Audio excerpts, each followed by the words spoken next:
Не гласувайте на 5 октомври. Оставете нещата да вървят по-старому. В крайна сметка, какво ли зависи от вашия глас? Продължавайте да мърморите колко сме зле и как всички са маскари.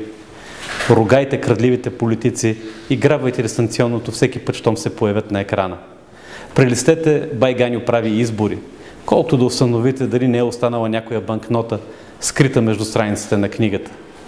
Стига! Повярвайте, че промяната започва от вас. Предизвиквам ви да разучите кой от кандидатите за народни представители какво предлагат за Варна и как смята да го осъществи. Срещнете се лично с хората, които ни гледат от плакатите и билбордовете, и питайте. Ние от Гражданско сдружение Възход за Варна подготвихме своите 5 въпроса към всички партии и коалиции, регистрирани за участие в изборите на 5 октомври. От отговорите им всеки от нас ще прецени кого да подкрепи. Изборът е наш и никой не може да ни отнеме тая свобода.